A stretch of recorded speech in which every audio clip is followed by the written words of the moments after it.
बिस्मिल्लाहिर्रहमानिर्रहीम। अस्सलाम वालेकुम स्टूडेंट्स। आज की वीडियो में हम यूनिट नंबर 3.8 लीनियर मोमेंटम को डिस्कस करेंगे। बहुत सारे स्टूडेंट्स की रिक्वेस्ट आ रही थी कि सर हमें जो है वो यूनिट 3.8 एंड 2-3 और यूनिट्स को सॉल्व करवा दें, तो उसी के ऊपर मैं ये वीडियो बना रहा हूँ।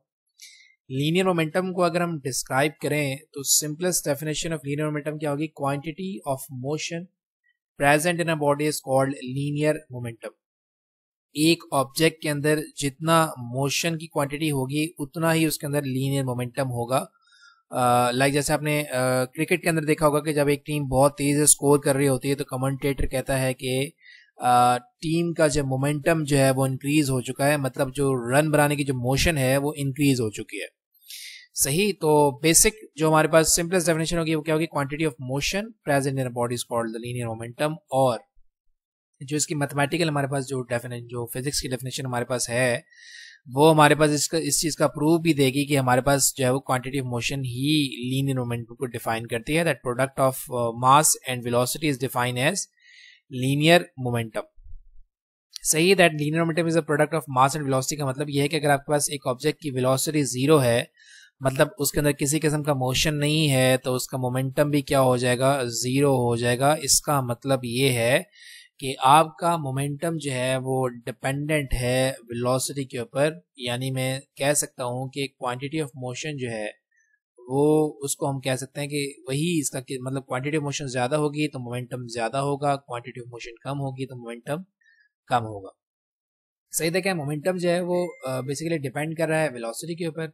तो अगर आपकी वेलोसिटी जो है वो वेक्टर क्वांटिटी है तो आपका जो है वो मोमेंटम भी वेक्टर क्वांटिटी होगा और इसकी डायरेक्शन भी वही होगी, क्योंकि ये डिपेंड कर रहा है वेलोसिटी के ऊपर, तो उसकी डायरेक्शन भी वेलोसिटी की डायरेक्शन ही होगी।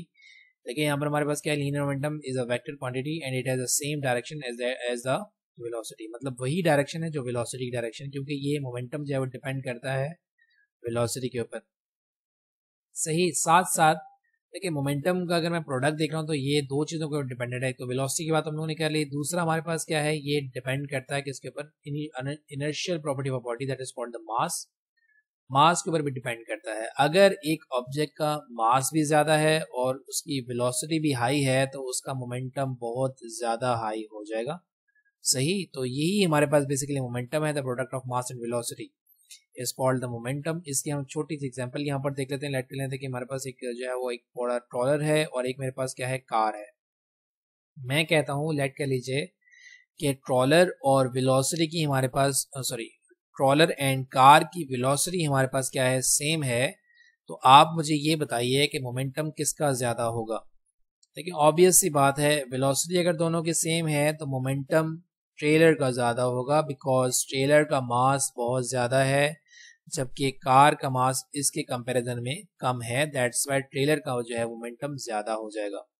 सही, तो ये हमारे पास डिपेंडेंस है मोमेंटम की, कि मोमेंटम डिपेंड करता है मास एंड वेलोसिटी दोनों के ऊपर, क्योंकि मोमेंटम जो है वेक्टर क्वांटिटी है तो इसकी डायरेक्शन भी हमारे पास होती है जो कि वेलोसिटी की डायरेक्शन पर होती है। मतलब वेलोसिटी की जो डायरेक्शन होगी वही मोमेंटम की भी डायरेक्शन हमारे पास होगी। फिर हम इसकी यूनिट की बात कर लेते हैं। देखिए हमारे पास अगर मोमेंट किसी भी फिजिकल क्वांटिटी का अगर आपने यूनिट बनाना है तो उसके फॉर्मूले से बनाया जाता है। देखिए momentum equals to mass into velocity का प्रोडक्ट है, तो मास हमारे पास क्या हो जाएगा? केजी हो जाएगा, जबकि वेलोसिटी की हमारे पास यूनिट क्या होती है? Metre per second. और इसी को हम जो है वो एन एस से भी रिप्रेजेंट करते हैं, यानी कि केजी मीटर पर सेकंड को हम जो है वो न्यूटन सेकंड से भी रिप्रेजेंट करते हैं। इसको केजी मीटर पर सेकंड को न्यूटन सेकंड में कैसे कन्वर्ट करेंगे? देखें यहाँ पर मैं रिप्रेजेंट कर देता हूँ। To convert KG metre per second into Newton second, देखें अगर मेरे पास यहाँ पर s टू द पावर -2 आ जाए, यानी कि अगर मैं यहाँ पर जो है वो s टू द पावर -2 लेकर आऊँ तो मेरे पास न्यूटन इंट्रोड्यूस हो जाएगा। और मुझे क्या बनाना है? न्यूटन सेकंड बनाना है। तो इसका मतलब ये है कि मुझे यहाँ पर सेकंड इनवर्स लेकर आना है। तो उसके लिए मैं फिर क्या करूँ? Multiply and divide by s कर दूँ, यानी कि केजी मीटर पर सेकंड के साथ मैं अगर multiply and divide by s कर दूँ तो ये मेरे पास क्या बन जाएगा? KG metre per second square. सही, ये डिनोमिनेटर वाला s जो है ऊपर चला जाएगा तो ये s-1 हो जाएगा। दोनों बेस से पावर ऐड हो जाएगा तो क्या हो जाएगा? KG metre per second square, यानी कि metre ms to the power -2 multiply by ये वाला s जो है वो एज इट इज रह जाएगा। अब देखें KG metre per second square force की यूनिट बन रही है हमारे पास, that will be equal to newton. तो यहाँ पर मेरे पास KG metre per second square की जगह क्या आ जाएगा, newton into second. So newton into second is a unit for linear momentum. तो अगर पेपर के अंदर एमसीक्यू के अंदर क्वेश्चन आता है कि what is the unit of momentum, that is KG metre per second और न्यूटन इनटू सेकंड, तो हमारे पास जो है वो दोनों ही ऑप्शंस करेक्ट होंगे। इसके लिए आपको जो है वो बोथ ए एंड बी का ऑप्शन गिवन किया जाएगा आंसर के लिए। सही, ये हमारे पास है लीनियर मोमेंटम। समरी क्या है, quantity of motion present in the body is called the linear momentum, that is the product of mass and velocity. Mass and velocity का प्रोडक्ट ज्यादा होगा तो मोमेंटम ज्यादा होगा, मास एंड वेलोसिटी का प्रोडक्ट कम हो जाएगा तो मोमेंटम कम हो जाएगा। और इसकी यूनिट हमारे पास क्या है, केजी मीटर पर सेकंड और न्यूटन इनटू सेकंड। सही, नेक्स्ट टॉपिक पर चलते हैं। नेक्स्ट टॉपिक हमारे पास है newton second law of motion and linear momentum. Basically जो newton second law of motion है, न्यूटन ने जो सेकंड लॉ दिया था वो बेसिकली लीनियर मोमेंटम की टर्म के अंदर ही दिया था। वो भी मैं आपको दिखा दूंगा कि किस तरीके से ये डिफाइन करता है इसको। देखिए यहाँ पर मैं कह रहा हूँ कि consider a mass M moving in the initial velocity V I. Let कर लें कि मेरे पास एक मास है जो कि जिसकी इनिशियल वेलोसिटी वी आई है। अब मैं क्या कह रहा हूँ, let an external force is applied on mass M. मैं अब कह रहा हूँ कि मैंने कोई बाहर से एक्सटर्नल फोर्स अप्लाई कर दी है मास के ऊपर, तो देखिए उसकी वेलोसिटी के अंदर जाहिर सी बात है डिफरेंस आएगा। तो और उसके बाद मैं कह रहा हूँ कि and it velocity becomes we F. तो इनिशियल वेलोसिटी मेरे पास वी आई थी, ठीक है, और फोर्स एक्सर्ट कर देने के बाद उस मास की वेलोसिटी क्या हो गई, V F.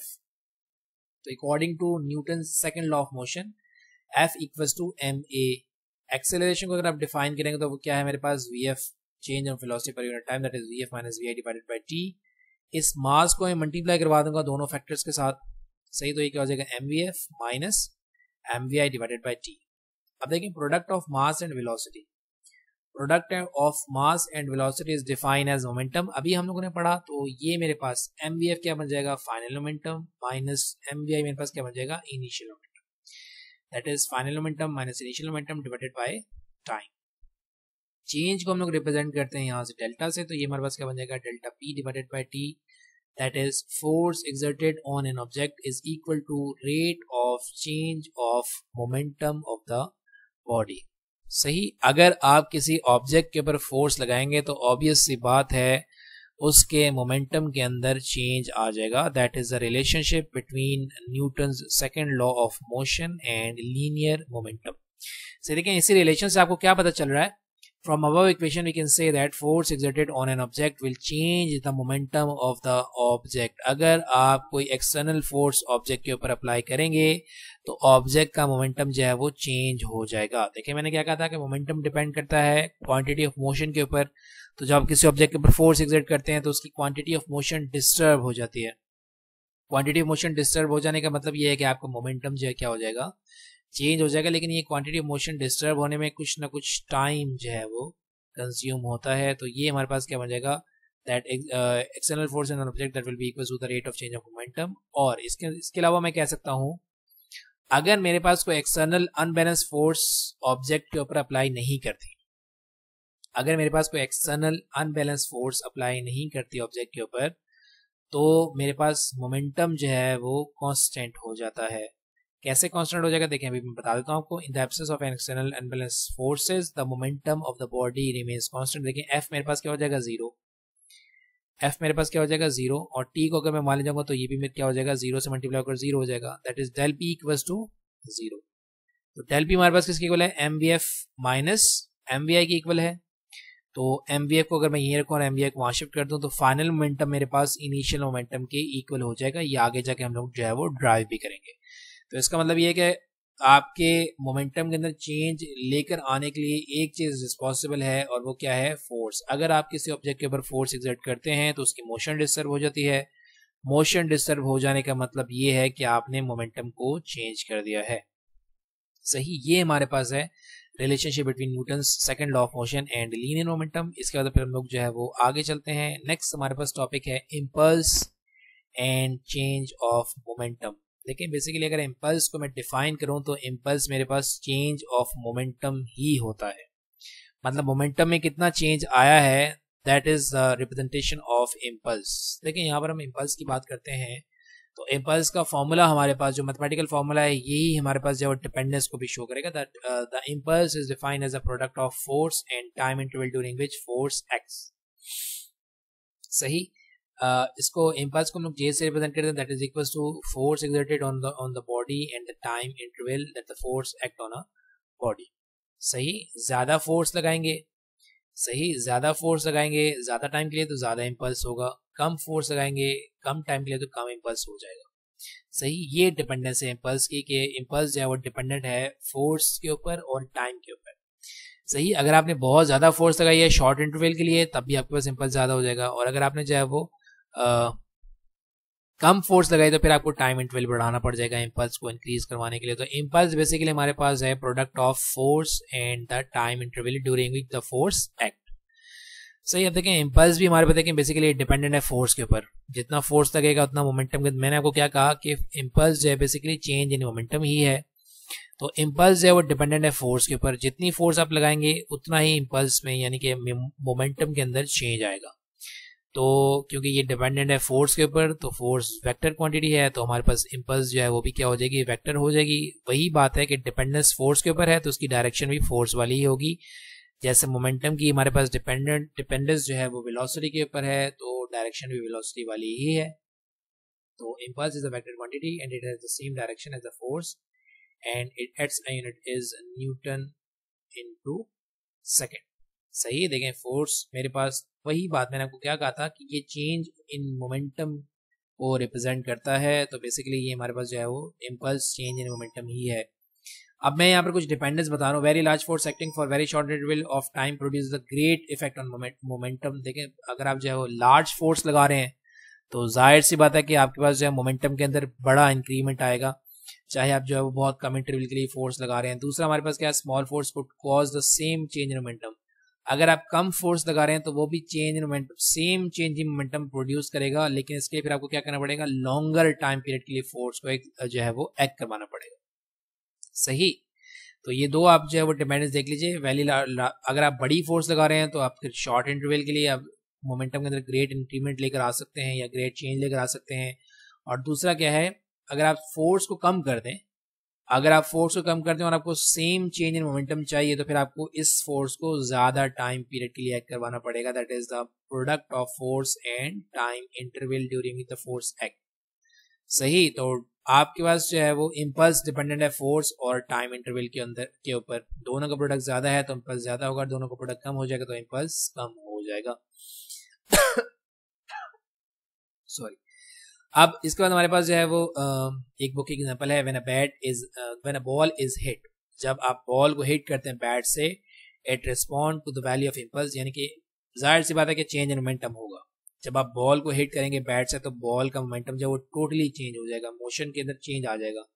A large impulse will produce a large response. ज्यादा अगर इम्पल्स मतलब ज्यादा मोमेंटम चेंज हो जाएगा तो आपके पास ज्यादा रिस्पॉन्स मिलेगा। यानी कि अगर आपने ज्यादा जो है वो फोर्स लगाई है तो ज्यादा मोशन आएगी, कम फोर्स लगाई है तो कम जो है फोर्स जनरेट होगी। That is a ball departs from bat with larger velocity. अगर आपने ज्यादा फोर्स लगाई है तो ज्यादा तेज से बॉल जो है वो वेलोसिटी, ज्यादा वेलोसिटी से बॉल जो है वो ट्रेवल करेगी। However the more massive the ball the less velocity it has after leaving the bat. अब देखिए अगर बॉल जो है वो बड़ी है तो इम्पैक्ट का टाइम बढ़ जाएगा। बॉल अगर आपके पास मैसिव है तो इम्पैक्ट का टाइम बढ़ जाएगा, और जब इम्पैक्ट का टाइम बढ़ जाएगा तो आपकी फोर्स कम हो जाएगी, क्योंकि आपने क्या पढ़ा था, फोर्स इज इनवर्स, देखें force equals to del P divided by time, यानी कि फोर्स इनवर्सली रिलेटेड है टाइम के साथ। सही। तो आगे चलते there are many situation in which momentum of body suddenly change such as collision of fast moving vehicles. अगर दो गाड़ियां आपस में टकरा जाएं तो उनका मोमेंटम सडनली चेंज हो जाता है। That is called the impulse. Striking a ball with a bat और hammering a nail into wood. ये तमाम हमारे पास एग्जांपल्स हैं इम्पल्स की, जिसमें हमारे पास जो है वो सडन चेंज आ जाता है मोमेंटम के अंदर, यानी कि आपकी मोशन के अंदर चेंज आ जाता है, तो इम्पल्स जो है वो वहां पर जनरेट हो जाता है। Impulse can be related change in momentum as, देखिए इम्पल्स को हम रिलेट करते हैं चेंज इन मोमेंटम के साथ, at F equals to sorry J equals to F cross T, और एफ को हमने कहा है हमारे पास किसके इक्वल होता है, rate of change of momentum के इक्वल होता है। अभी हमने ड्राइव किया तो यहाँ पर एफ की जगह क्या आ जाएगा, rate of change of momentum आ जाएगा, टाइम से आपका टाइम कैंसिल आउट हो जाएगा। देखिए ये वही चीज बन गई जो मैंने आपको शुरू में बताई थी कि impulse is basically equal to the change in momentum. सही, जितना चेंज मोमेंटम के अंदर जनरेट होगा उतना ही बॉडी का इम्पल्स होगा। That will be equals to final momentum minus initial momentum. सही, ये हमारे पास है impulse and change in momentum.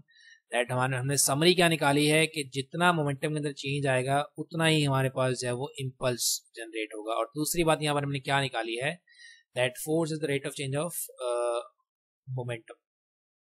अब अगर मैं आपसे क्वेश्चन करूँ कि एक बॉल, मतलब हार्ड बॉल को जब आप कैच करते हैं तो हैंड्स को जो है पीछे की तरफ थोड़ा सा मतलब लेकर जाते हैं, ऐसा क्यों करते हैं आप? इसलिए ऐसा करते हैं कि आप इम्पैक्ट के टाइम को इंक्रीज कर रहे होते हैं। इम्पैक्ट का टाइम इंक्रीज हो जाएगा तो फोर्स कम लगेगी। तो यही हमारे पास क्या है, इम्पल्स है।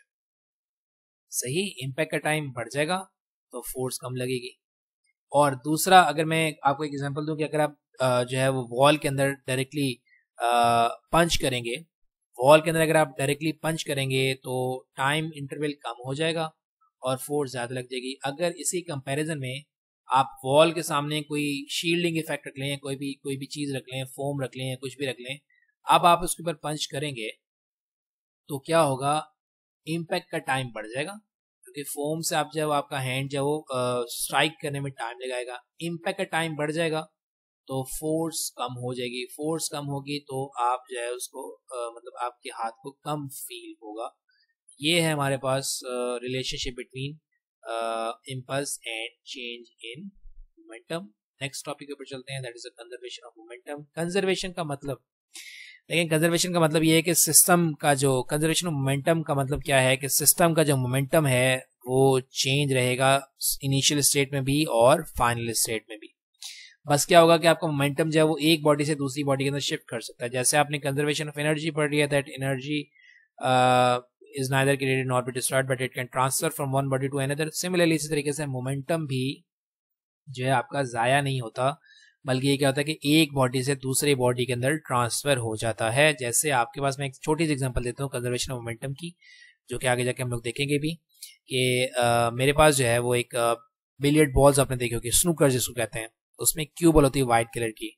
आप क्यू बॉल अगर जाके किसी बॉल को हिट करती है तो वो अपना खुद क्यू बॉल रेस्ट में आ जाती है और तमाम अपना मोमेंटम जो है वो शिफ्ट कर देती है दूसरी वाली बॉल के ऊपर। सही, तो ये हमारे पास है कंजर्वेशन ऑफ मोमेंटम की एग्जांपल के एक ऑब्जेक्ट अपना तमाम मोमेंटम जो है वो शिफ्ट कर देता है दूसरे ऑब्जेक्ट को, that is called the conservation of momentum. तो अगर आप सिस्टम का ओवरऑल मोमेंटम निकालेंगे,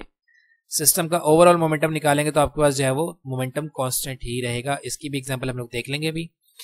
फिलहाल यहाँ पर हम लोग जो है वो यहाँ पर देख लेते हैं। For an isolated system, isolated system क्या होता है? देखिए, आइसोलेटेड सिस्टम का मतलब है कि अगर कोई एक्सटर्नल फोर्सेस ऑब्जेक्ट के ऊपर एक्ट नहीं कर रही हैं तो आपका ऑब्जेक्ट जो है वो आइसोलेटेड सिस्टम के अंदर है, आपका सिस्टम जो है वो आइसोलेटेड कहलाएगा। अगर कोई एक्सटर्नल बाहर से कोई फोर्स सिस्टम के ऊपर एक्ट नहीं कर रही है तो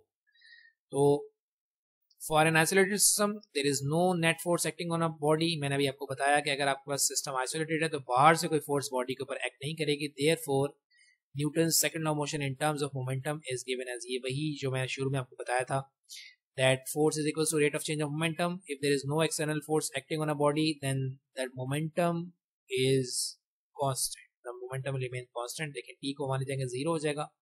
del p का मतलब है final momentum minus initial momentum, तो आप इनिशियल मोमेंटम को वहाँ लेकर चले जाएंगे, that is final momentum that will be equals to the initial momentum.